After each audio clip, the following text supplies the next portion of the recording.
We are up in the bird's nest here at Oriole Park at Camden Yards. I'm Brendan Mortensen alongside Annie Klaff. We are back from the All-Star break. We are feeling rejuvenated, refreshed, ready to go for a trade deadline. You jump right back into action here after the All-Star break with the trade deadline under a week away. Whew, not a lot of rest after the MLB draft because we're right back into it. Yeah, the break was nice for us, but you're right. You just go from draft to trade deadline. It's arguably the most exciting time of the year. Yeah.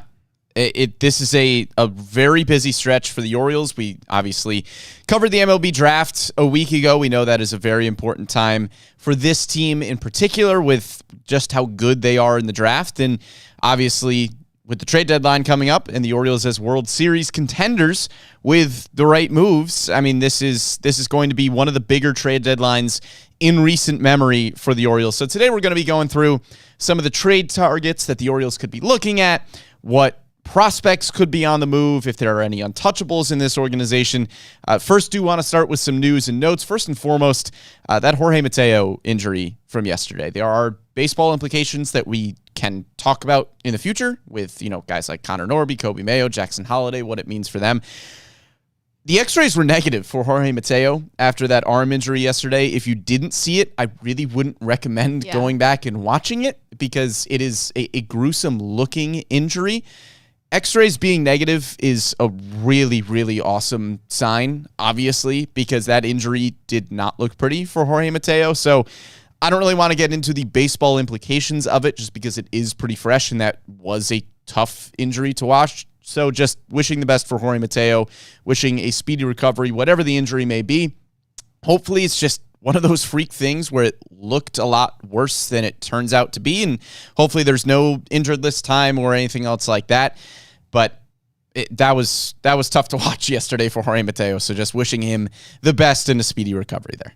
Yeah, you're right. It definitely was a tough pill to swallow to look at, and it was one of those kind of you have to look away moments. Yeah. I was surprised to actually see it fully shown, and I saw some pictures afterwards. So definitely not a good-looking injury, and I do feel for Jorge Mateo that it really does not look fun whatsoever. So hoping for the speediest recovery for him. This could, again, mean some things for moving forward with top Orioles prospects, and now we have talked in the past how players like Kobe Mayo and Jackson Holliday probably don't have a place in the infield in the big leagues without an injury, and so I guess that kind of begs the question now. Sure, yeah, absolutely, and hopefully, again, this is something that Jorge Mateo doesn't need to miss a bunch of time with, and we could see, Connor Norby, Jackson Holliday, Kobe Mayo, but for right now, our thoughts are just with Jorge Mateo because that injury did not look good yesterday. So hoping that the prognosis is a lot better than what the injury looked like. Tonight, we've got some news as well with Chase McDermott on the mound. Brandon Hyde announcing that he would start tonight's game in Miami. This is the Orioles' other top pitching prospect. He gets lumped in with Cade Povich, who had some nice outings in the first half of the season. I think Chase McDermott is right in that tier with him as well. When you look at the numbers in AAA, it's a very similar profile. The ERA for McDermott a little bit worse than it was for Povich, but he's striking out nearly 13 batters per 9 innings, but walking over 5 guys per 9. So it's kind of a similar story with what Povich was giving you, where the strikeout numbers are good, the ERA is solid, but man, he's got to keep the ball in the strike zone. McDermott had a really rough start to the season with walks. He has gotten better since, so hopefully those improvements persist as we start to see him at the big league level here. Yeah, it'll be good to get some fresh Orioles pitching meat in the rotation right now tonight, to see just how well he fares against a struggling Miami team. The O's did lose last night against the team that is struggling this season, so a chance to get back with that. Albert Suarez didn't have a great start yesterday, only 2 innings, so definitely a chance for Chase McDermott to show his worth, and for Orioles fans to kind of look forward to seeing some new pitching that the Orioles have been developing for quite some time now. But on the other side of that, there is also a new chance coming soon to get some new pitching at the trade deadline. Yeah, absolutely. And I think it's fair to jump right into that because we've got a lot to talk about with the trade deadline. Hopefully Chase McDermott gives you a great start here in Miami and not sure exactly how many starts he is going to have here. There is no official roster move yet. Brandon Hyde announcing that he will start tonight's game in Miami, but he was just on the taxi squad before that. So we'll see what the corresponding move to get Chase McDermott on the big league roster is, and we will see how long he's able to stay here. That's two young, exciting arms potentially in this rotation moving forward. Cade Povich is still not back up in the big league roster. He was optioned right before the All-Star break. So we'll see if Povich gets back up here soon. But you've got Burns, Rodriguez, Kramer as the solid top three, not really going anywhere in the rotation. And then I think you could look at McDermott and Povich as guys that could start for you every fifth day and give you solid, not necessarily known commodity fantastic options down the stretch. But certainly when you're talking about the rest of the regular season, I think if McDermott and Povich are in the rotation, those are two guys with a lot of promise, two guys that you would like to get reps in the big league level. And you can certainly make the justification to say, okay, those guys should be in the rotation week in and week out during the regular season. I think once you get to the playoffs, that's where the question marks with those two start. And I think that's where the question marks with the trade deadline start. Because as you mentioned, the Orioles could be adding some starting pitching help. Yes, we should go over the team needs a little bit. I don't think we need to all that much. We have talked about it in weeks past. They need a starting pitcher. They need a reliever. I think those are the two pretty glaring needs at this trade deadline. They are far from the only contending team in baseball that needs pitching. But when you look at this team right now, the lineup has, yes, been a little bit cold over the last few weeks. I don't really think there needs to be any lineup additions, especially because those lineup additions could come in the form of a Jackson Holiday or a Kobe Mayo pretty soon here down the stretch. And starting pitching and relief pitching, that's what every contending team seems to need. The Orioles are not unique in that scenario, but I think when you're looking at this deadline, that's what could put them over the top as a World Series contending type of team. Yeah, and you also look at the difference from the draft, which just happened, because that's obviously a place and a time when the Orioles and Mike Elias tend to go for college hitters so that they can develop them and be able to make them top prospects in the organization, so that when it comes to this time at the trade deadline, you have the ability to offer a higher price or package better than other teams to get a top pitcher that you've seen his experience in the major leagues already. So I think that this, when you go from the draft, there's obviously lots of talk from fans wanting a pitcher, a college pitcher for the Orioles to draft, but in reality, they're going to take a college hitter, they're going to build him up, and then be able to trade for a pitcher coming up soon. So again, that is probably self-explanatory that the Orioles will be looking for starting pitcher, reliever, if not both, come the trade deadline. And there is a very, very high demand for pitchers this season throughout the entire major league. Yeah, absolutely. The Orioles are going to be in a bidding war with just about every other contending team in baseball, because I can't think of one outside of the Mariners that doesn't need pitching help. That's just what every contending team seems to need around this time. But you bring up a good point there, where the draft philosophy for the Orioles has been, draft the bats, buy the arms. That's the expression we tend to hear. They bought the arms with Corbin Burns. They've traded for guys in the past when they were moving veterans like Kyle Bradish, Cade Povich, and Chase McDermott that we are now seeing at the big league level. But Corbin Burns was the first trade that we saw that Orioles draft to deadline or off-season move philosophy really come to fruition, where you drafted Joey Ortiz, he turns into a top 50 prospect in the game, and then all of a sudden you're able to trade him as the centerpiece in a deal for Corbin Burns, who is one of, if not the best pitcher in baseball right now. So if you're going to have that philosophy, and that's what you're going to do in the draft, where you are more comfortable trading for arms than you are with drafting them and developing them, because you're more confident in your ability to draft those college bats and develop them, then this is where that plan needs to come to fruition, right? If you're going to draft all these bats and you're going to have them sitting in the farm system, I'm not going to say that this deadline is a failure if you don't completely blow up the farm and trade this guy and that guy and that guy, but this is what you have that farm system for, right?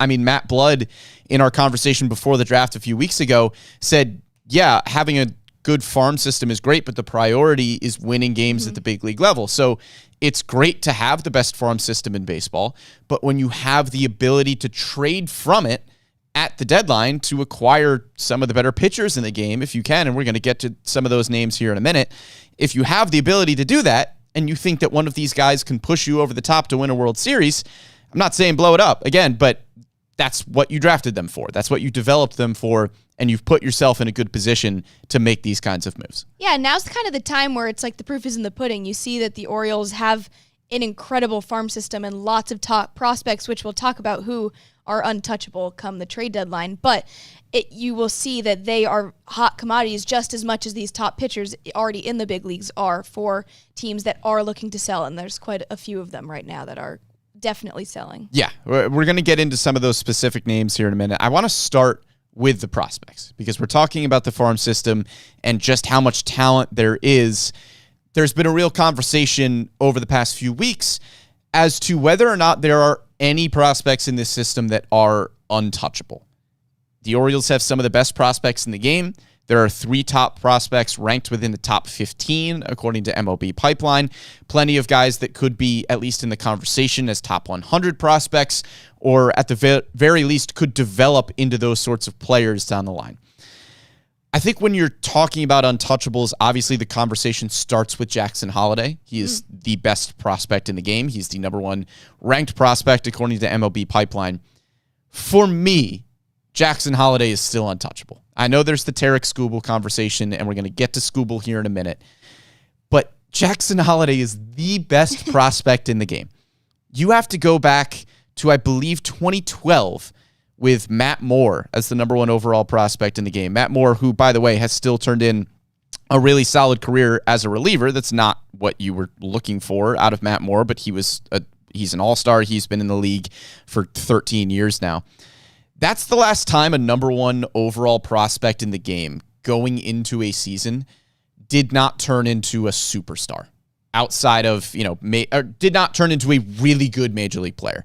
There are guys like Andrew Benintendi, who's fallen off a little bit, Byron Buxton, who has dealt with injuries. But outside of that, pretty much every single number 1 overall prospect is a really, really, really good player. And I know Tarek Skubal is one of the best, if not, again, the best pitcher in the game right now. But Jackson Holliday has the pedigree and has the upside to be a superstar. And he has history on his side in terms of those number 1 overall prospects. For me, Jackson Holliday is still untouchable. As much as I like Tarek Skubal, as good of a player as he is, we're talking about Jackson Holliday. And I would really hesitate to put him on the map for any sort of move. Yeah, I completely agree. I think he is 100% untouchable in my eyes. I mean, you have people giving Holliday criticisms for how he did in his major league stint at the beginning of this year. But again, that was only 34 at-bats, not at all enough time to be able to prove himself as a hitter, and one that is obviously very known to make an impact once he's ready and once he will be able to make that huge impact in the big leagues. So I do think that he is untouchable. And also, you take a look at Skubal, who does have control through 2026. But again, you take a look at Holliday, who's probably going to have a lot more value down the stretch with the Orioles, given that he stays with the organization. Yeah, got a comment on YouTube saying that Jackson Holliday looks and feels like a bust. I couldn't possibly disagree more, considering he's 20 years old, and since getting back from his injury over his last 17 games, he has a .494 on base percentage with an OPS over 1,100, and he's 20 at AAA. He has 20 walks in his last 17 games, hitting .316 with 3 homers and 8 doubles. If you think Jackson Holliday is a bust, you're just kind of incorrect about that. So Jackson Holliday, for me, feels untouchable. I think Mayo and Basayo is where you start to get into the, okay, if it's an absolute dream scenario trade target, you really don't want to move 2 top 15 prospects in baseball. I think outside of Holliday, you can start to have conversations, but man, guys like Mayo and Basayo are really, really good prospects. Players like Colton Cowser and Heston Kjerstad are already making big impacts at the big league level. I think there's a pretty solid group of guys that you look at and go, man, I really don't want to move that guy. I would be really sad if they moved Kauser, Kerstad, or anything like that. Yeah, those are big league contributors right now, and I would be surprised if either of those guys are moved, just because you don't want to mess with what you have going at the major league level right now too much. Especially when you have Kauser's defensive contribution to the team right now. He might not be hitting as well as other players, but again, him in defense is like an elite player that you want to have and want to see him stick through for the rest of the season and forward. Yeah, so I think in terms of untouchables, like there are a lot of players that you would be really hesitant to move on from if you're Baltimore. But if there is a dream scenario somewhere, then who knows, right? Let's start with one of those dream scenarios, and that's Tarik Skubal. There's been a lot of conversation about Skubal over the last few weeks. Again, he is arguably the best starting pitcher in baseball right now. I think if he is a Baltimore Oriole in a week, then you could say that the Orioles probably have the two best pitchers in the American League in Corbin Burnes and Tarik Skubal. He's got team control through 2026. So far this season, 11-3, a 2.34 ERA, a whip under 1,000, close to 11 Ks per nine. He doesn't walk anybody. He's in the 90th percentile or better in expected ERA, whiff percentage, K rate, walk rate, hard hit rate. It's a really, really good pitcher. I don't know if the Tigers are going to be willing to move him because, again, he does have team control through 2026, which means if you're the Orioles, you get him for the rest of this season, a full year of 2025 and a full year of 2026, which is insanely valuable. And if the Tigers believe they have a window of winning in the next 2.5 years, I'd be surprised if they want to move Skubal. The downside here is that a lot of the reports that we're hearing are saying things like Juan Soto trade comparisons, where the Nationals got James Wood, CJ Abrams, Robert Hassel when he was still one of the best prospects in the game, Mackenzie Gore. I mean, I like Tarik Skubal a lot. If we're talking Juan Soto trade packages, whoa, I'm worried about that. Yeah. That's a lot. Yeah, I don't think I'd be able to bite that almost, because that you would be giving up so many valuable Orioles players and prospects for Skubal, and that would be, I mean, all eyes are on Skubal at this point going into the trade deadline. We said that there's a huge demand for starting pitchers this year, and I think that would be just, they would have to really create an impossible package for that. So, I mean, you take a look, I'm looking at his Baseball Savant chart right now, and literally almost everything is in the red. Yeah, it's hilarious. Like, it's actually insane how good Skubal is, and you would be getting an extremely valuable player in pitching for the Orioles, and yes, that would help for the playoffs, and yes, that would help for potentially the World Series, but you would be detracting so much of this Orioles farm system and organization just to get him. Yeah, I mean, for Skubal, you're talking about, there have been reports that this deal might not get done without somebody like Jackson Holliday. Would you have to move 2 of your top 3 prospects, maybe 4 of your top 6? Like, this is a massive, massive potential deal. And I know that Tarik Skubal could push you over the edge to potentially being a World Series frontrunner. Because if you have the 2 best pitchers in the American League, that puts you in a really good spot with how talented this lineup is. So I know what that could do, but it's just hard to picture a trade package that doesn't, I don't want to say mortgage your future, because this team is able to give up prospects at the deadline, and it's not going to kill them moving forward, but just, man, it would take a lot to get Tarik Skubal, because the Tigers, you would have to imagine, are going to be really hesitant to trade a pitcher with 2.5 years of team control unless they're getting the moon and the stars back. Do you really want to give up the moon and the stars? I don't know. It's enticing and exciting to think about what Skubal on this team would look like, but you would have to give up so much. And look, Mike Elias, if you can find a deal where you're not giving up like 3 top 15 prospects in the game, sure. Like, yeah, go get Tarik Skubal, but you have to be really confident that he's going to win you a World Series sometime in the next 2 years, because if not, man, you're giving up a lot of prospects that are potentially going to be stars moving forward. Yeah, and the demand is really high for starting pitchers, and the supply is not very high as well. But there are still some good names that we do have that we're going to talk about who could make an impact for the Orioles, whether that's now and for next season and the season after that.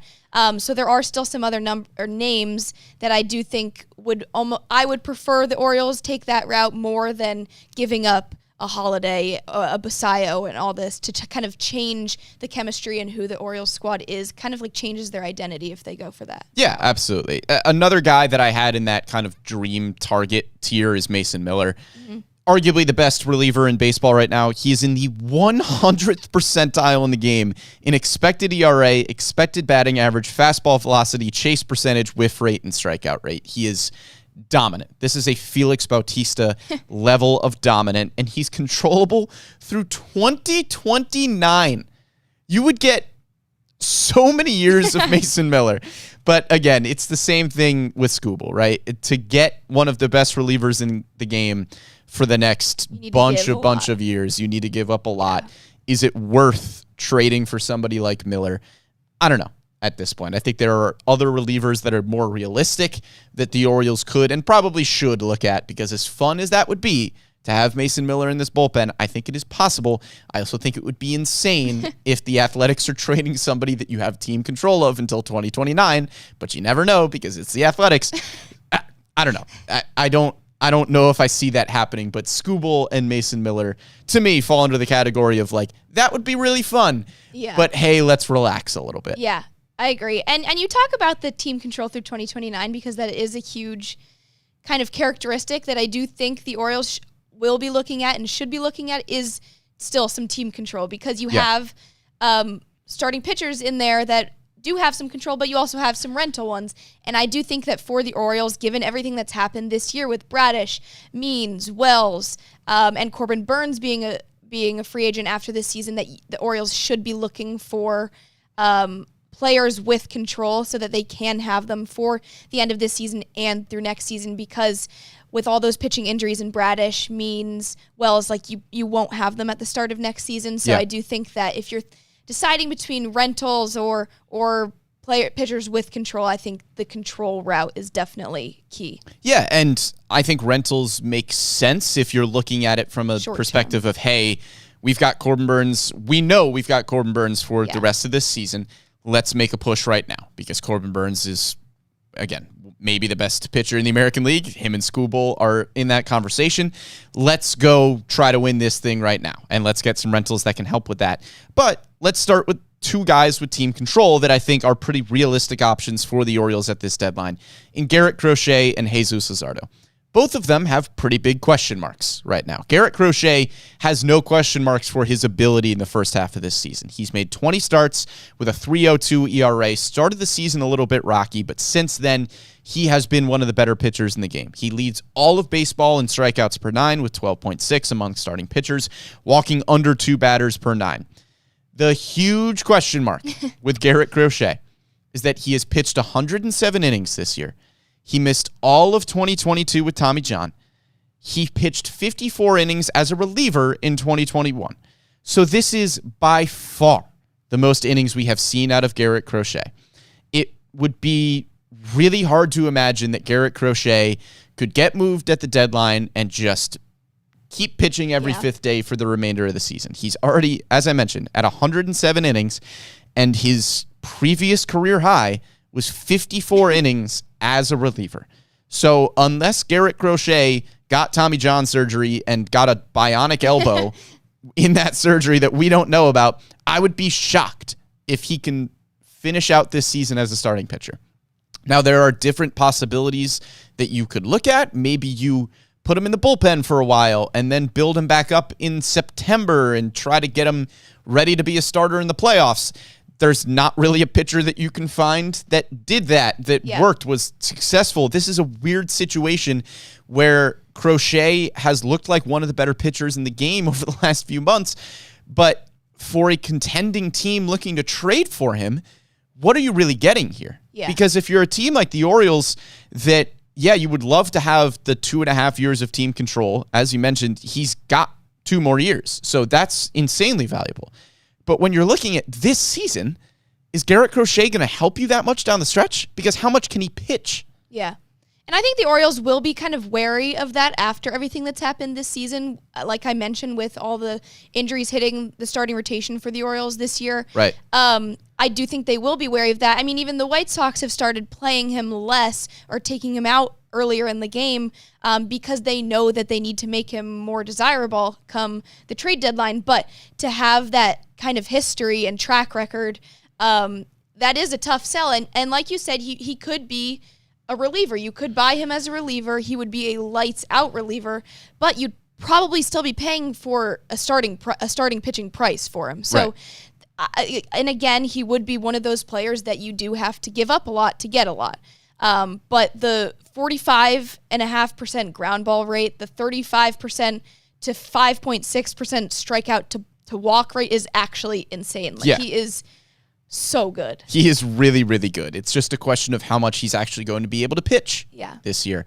Another guy that falls into that category with question marks is Jesus Luzardo. Has team control, again, for 2.5 years. He's currently on the 60-day injured list with a back injury. The ERA at 5 is deceiving because he's had like 3 blow-up starts this year, and other than that, he's been really good. Had a 3.58 ERA in 32 starts last year. You have to be confident that he is going to come back from a back injury and be good, because a 60-day injured list stint with a back is a concerning thing for a starting pitcher. And maybe you're looking at the medicals and you're confident that he can be your number 3 starter in the playoffs. He's not as consistently good as Garrett Crochet has been this year, but if you're confident in the medicals, Jesus Luzardo makes a lot of sense. Miami is a very logical trade target, but you have to be confident that, A, you can get more consistency out of him on the mound. We know the talent is there. We saw a breakout season last year. And B, you have to be confident that medically he's good to go. Yeah, and I think the 29% whiff rate is his biggest sell. That's probably that he's in the 78th percentile for that. So I think that aside from the 5.0 ERA, I think that is his biggest selling point is the whiff rate. But his expected ERA from Baseball Savant is 4.45, so not too much of a difference from the 5.0. And then last year was 3.58. So you're right. It is like how much do you trust him getting back from this back injury to get back to those numbers that he had last year at 3.58. So I think very different player than Garrett Crochet, but a little bit more realistic in terms of what you would have to give up. Yeah, the talent is definitely there for Luzardo, and I think I buy the breakout season last year. This has been one of the better pitching prospects in the game for a while. He showed the talent a season ago. If you're comfortable with what you see medically, I think Luzardo makes a lot of sense. I want to talk about possibly my favorite trade target at this deadline. That's Tanner Scott. Former Baltimore Oriole Tanner Scott. If you are thinking, hey, this is the same Tanner Scott that we saw in Baltimore a few years ago that couldn't put the ball in the strike zone and was really inconsistent, this is a different pitcher now. This is a completely different pitcher. He's been one of, if not the best reliever in the game consistently for the last 2 seasons. I mean, last year you had a season of Felix Bautista. This year a season of Mason Miller. But Tanner Scott, over the last 2 years, has been the most valuable reliever in baseball. This year, he's got a 1.27 ERA, over 10 strikeouts per 9, whip just over 1,000. The metrics are awesome.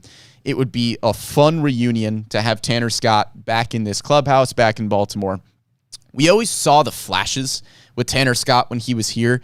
I mean, the fastball-slider combo was unbelievable, but now he's just putting the ball in the strike zone, and he's really, really good. And I think he makes too much sense for this Orioles team right now. It's hard to find a reliever with a track record, but you can't do much better than somebody who over the past 2 seasons, over 116 games, has given you a .92 ERA. That's about as consistent a reliever as you're going to find at this deadline. He's an all-star this year. The talent is undeniable. The strikeout numbers are fantastic.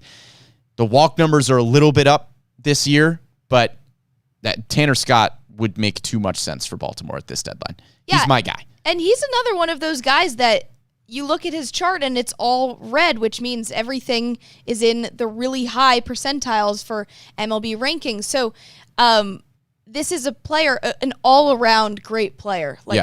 very versatile in terms of his pitching. And he's also, like you mentioned, he's a totally different player than when he was with the Orioles. Someone that reminds me of him is Eric Fetty from the White Sox, because he was drafted, or when he was with the Nats, he was struggling. Yeah. But then he went to Korea, and after that, he's been a completely different player. You do have control with him for after 2025. Now, this would be different. This would be for starting pitchers with control, but players are only batting 184 against his sweeper. Every team, I think, is going to be looking at Fetty, and he's 298. He has a 2.98 ERA in 117 and 2/3 innings. So I think, again, this is another type of player that is very different from a few years ago, and having changed kind of their caliber and identity. Yeah, I think that's a great comparison. I mean, Tanner Scott goes to Miami, figures some things out mechanically and what he's able to do there. Fetty did the same thing in Korea. As you mentioned, he completely reinvented himself as a pitcher. This isn't a Tarek Skubal type of top of the rotation guy, not even really a Garrett Crochet top of the rotation type of guy, but I think you would feel very comfortable with Eric Fetty as the number 3 starter in this rotation. The ERA just under 3. The strikeout numbers aren't awesome. He's not going to blow you away with his stuff. This is just a really solid pitcher. And as you mentioned, having that team control for next year as well, he's owed $10 million over the next 2 seasons. So Fetty makes a lot of sense if you are looking for a pitcher that isn't going to break the bank prospect-wise. He's not going to break the bank contract-wise.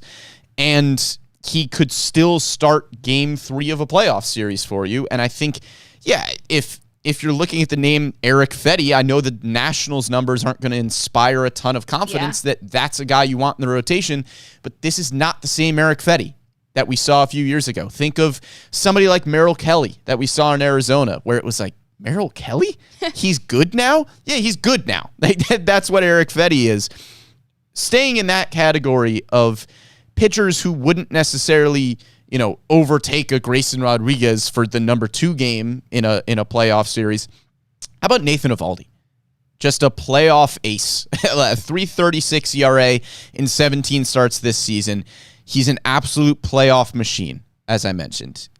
If you have seen the past few playoffs, whether it was with his days in Texas or his days in Boston, Nathan Eovaldi is just a gamer in the playoffs. And for an Orioles clubhouse that does not have a lot of experience in the playoffs, only the few games against Texas last year for a majority of this roster, bringing in someone like Nathan Eovaldi, he's owed $5 million for the rest of this season. He's a vesting player option for 2025, which essentially means if he hits a certain metric for Eovaldi, it's 160 innings pitched this year, then that option could get picked up for next season.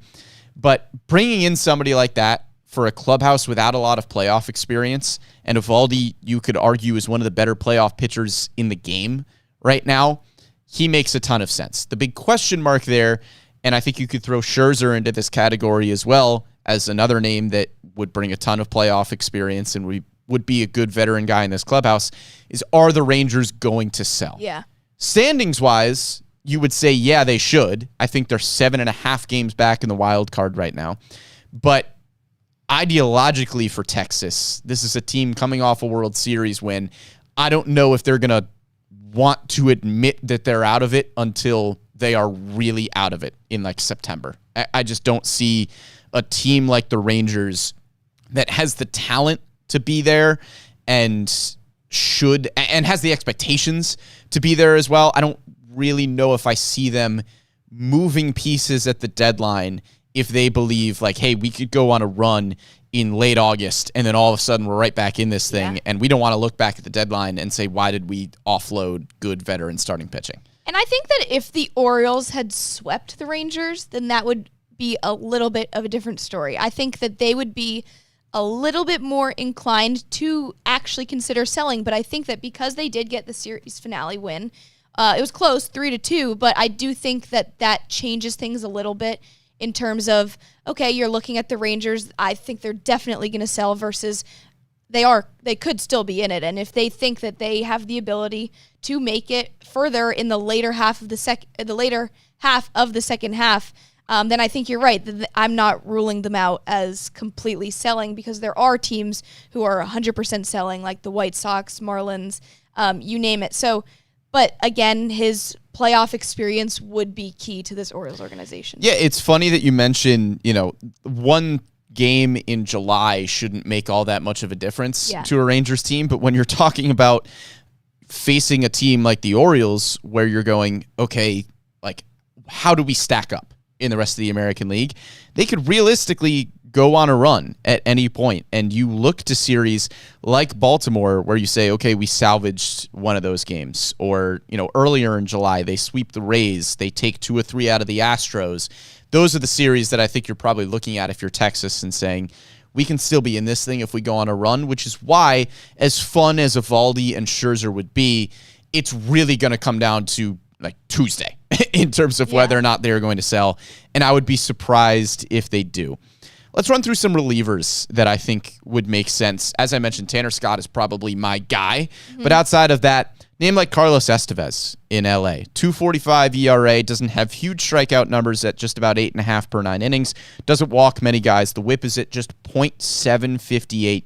Fits better as a setup man, which I think fits well in Baltimore. Craig Kimbrell has looked solid. I know there were some iffy Craig Kimbrell things right before the All-Star break, but Craig Kimbrell has still had a really solid first half for Baltimore. I anticipate more of the same in the second half.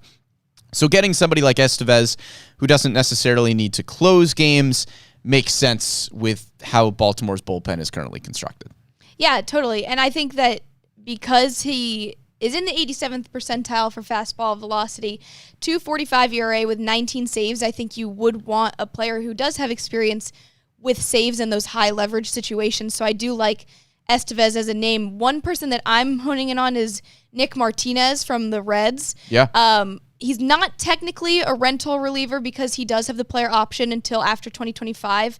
But I think that he would be a really cool pick because he does have versatility between being a starter and reliever. So you could have him eat some innings as a reliever, which would be great for the Orioles in terms of giving other guys some rest and being able to kind of spare the depth.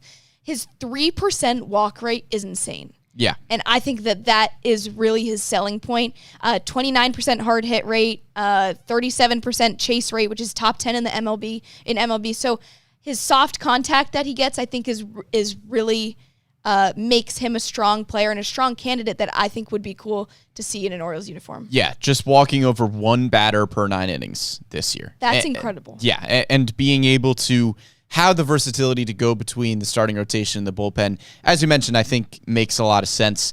In terms of where you would use him in the bullpen if he's there, do you want to use him in a high leverage situation? Would he be a 6th, 7th inning type of guy? I don't know. Maybe he has the stuff to work in a 7th, 8th inning role.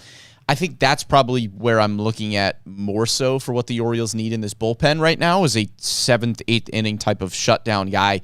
Don't necessarily need a closer, don't necessarily need a longer swingman with guys like Cole Irvin and Keegan Aiken here, but Martinez, if you believe the stuff, plays well enough to be a high-leverage 7th, 8th inning type of guy. Think he makes a lot of sense. 2 names that I think are smaller splashes, but would still make sense in Baltimore if you are either getting another player on this team or just getting them individually. John Brebbia in Chicago. I know the 5.22 ERA doesn't scream, hey, that's really good, but his metrics are awesome. He's striking out 11.5 guys per 9 innings, walking just over 2. I trust the underlying metrics more than I trust the 5.22 ERA. He's got really good stuff. Chicago doesn't really have a need to hold on to a reliever that's going to be a free agent next season. So I think Brebbia makes a lot of sense as just a pure stuff guy that the Orioles have been able to do a lot with. Another guy who falls into that category, Lucas Erceg in Oakland. He's got team control through 2029, like Miller. So I don't know if Oakland is going to move somebody like that again. But if there's one team in baseball that's going to do it, it would probably be Athletics because they're, I don't know. Who knows? But he's got really, really good raw stuff. Same sort of deal where the ERA isn't fantastic, but the metrics are awesome. Triple-digit sinker. Yeah. I want that in the bullpen. So those are 2 names for me that are a little bit under the radar bullpen-wise that I think would make a lot of sense here. Yeah, and I was listening to Connor Newcomb from Locked On Orioles podcast recently, and he kind of convinced me on Mark Leiter Jr. from the Cubs. I think that he has a 4.64 ERA in 33 innings, free agent after 2026, but 33.1% strikeout rate to 9% strikeout rate. Okay, that's all right. 51% ground ball rate, and his splitter has a 62% swing and miss rate. Felix Bautista had a 61% swing and miss rate. I'm not comparing them, but I think he is someone who, again, would fly under the radar, and I think to have that splitter, would be really cool. Yeah, absolutely. There are just so many reliever names that make sense. It's hard to specifically point out a few guys to say, hey, I think the Orioles could go after this guy rather than them. Chad Green, Jason Adam, two guys on division rivals right now. Yimi Garcia as well. Three guys with division rivals in Toronto and Tampa Bay, respectively. I don't know if you're going to be able to get any of those guys from a team like Tampa Bay or Toronto that's not going to want to help the Orioles load up here. But hey, if the prospects are good enough, like we have seen interdivision trades before, it's not completely unheard of. Chris Bassett falls under that category as well if you're looking for a starting pitcher with a little bit of team control, and if the Blue Jays do decide to sell. Chris Bassett just casually in his 7th straight year with an ERA below 3.85. He is incredibly consistent year in and year out. You would owe him $22 million next year, but I think that's probably the going price for a number 2, number 3 type of starter on the open market if you were to look at him in free agency next year. So Bassett, a starting pitcher name as well. 2 more reliever names that I had on my list. Paul Sewald. I don't know if Arizona is going to move. It's the same sort of deal as Texas where, yeah, the Diamondbacks are right there, but also they were in the World Series a year ago. So even if they're a little bit out of a wild card spot, you would have to believe the mentality of that team is that we can go on a run and we can make something happen, so let's not move veterans. But if the Diamondbacks do decide to sell, Sewald is another guy with a ton of playoff experience, a reliever that has a consistent track record, which is hard to find, so he makes a lot of sense for me. And then Michael Kopech. I mean, I was waiting for you to bring him up. I know. This is a name that always gets thrown around because it's like, wow, the upside of Michael Kopech. That's awesome. And then we've just never really seen the upside come to fruition. I think if there's an organization that could take just the raw talent that Michael Kopech has with a triple-digit fastball, stuff off the charts, if there's an organization that I would trust to get a stuff guy in the strike zone a little bit more, it would be the team that has developed players like Felix Bautista. So Kopech would be really cool and really fun. And then it could also be really frustrating because he's been very inconsistent the last few seasons, and you just don't know if the talent is ever going to really show up in the way that a lot of people have expected it to over the last few years. Yeah, but I think that's a really good point, though, is that the Orioles player development system, the farm system, the player development system is one that you would think to trust out of all MLB teams' player development systems to be able to build a pitcher like this, and as well as just kind of train him to be able to lower his home run problem, and especially in Camden Yards, that would fix that a little bit, you would think. So I do think that of all the teams, to be able to mold a pitcher and really work out the mistakes and what is bringing him down, I think that the Orioles would be able to do that. And Kopech, I think with the 13% walk rate, that is a concern and alarming, but I think with the Orioles, that could change. So I think that's something to think about as well with pitchers that would be flying under the radar throughout this process, but I think that there is confidence in the Orioles to be able to change that around. Yeah, because again, we saw it last year. Felix Bautista and Yennier Cano had really, really big walk concerns, and then we saw those two guys get it under control. Now they're not, Yennier Cano is still walking over 4 batters per 9 innings. It's not like those issues have just completely gone away, but he's been able to work better in the strike zone, and Yennier Cano is a really, really solid reliever. He was an all-star last year. I'm not saying Kopech is going to turn into a Yennier Cano or Felix Bautista, but the point just being, you never know. But the point being, the Orioles last season developed 2 guys that had really bad walk issues to get the ball in the strike zone. And if you're trading for somebody like Kopech, you got to hope that they can do a similar thing. Whew, we have run through a lot of names. Is there anybody that we were missing on your list, Danny? I think Kyle Finnegan is an interesting one. Sure. Nats. I don't know if the little Nats Beltway trade and the Orioles have ever traded before. I would have to think. I would imagine it maybe happened once in a smaller deal, but I don't know off the top of my head. But he has 28 saves this year, so I think that having that experience as an 8th inning, 9th inning pitcher is really crucial. So you do have his experience with high leverage situations, given that the Nats have had to play it close a lot this year. So you do like that he has that high leverage situation experience. Lefties only hit 134 against him as a right-handed pitcher. Let's see, 2.32 ERA. So I think that he does have some things going for him. There's also some alarming things, like a very high, he leads in pitch clock violations. So I think that is kind of no bueno. And then you do see that the Nats have already sold Hunter Harvey. So I think that it's kind of alluding that the fact that they will be continuing to sell. So I think that Kyle Finnegan would be an interesting. Yeah. I don't think the Orioles and Nationals have ever made a trade. Okay. There have been Orioles Expos trades when you think of guys like Ken Singleton, but I don't believe the Orioles and Nationals have ever made a trade. There have been plenty of waiver claims, Hunter Harvey being one of them, but I don't think a deal between those two teams has been made yet. So who knows? First for everything. I mean, that would be a fun first, but we will see what the Orioles do. I think, as we mentioned, there are obvious needs like there are with any other contender for pitching. But if the Orioles get in a bidding war, they will win the bidding war. True. If they want to win the bidding war, they will win it because they have the best farm system in baseball that they can trade from. So we will see who the Orioles decide to go after. Will it be one of the top arms like a Tarek Skubal or Garrett Crochet? Will they make just kind of some smaller fill-in-the-gap moves like Eric Fetty, Carlos Estevez, maybe guys who aren't huge splashes but can still make a real impact on this team moving forward? We will see. And make sure you are following along with all of our MASN Orioles content on our social pages, on MASNsports.com, on the MASN app.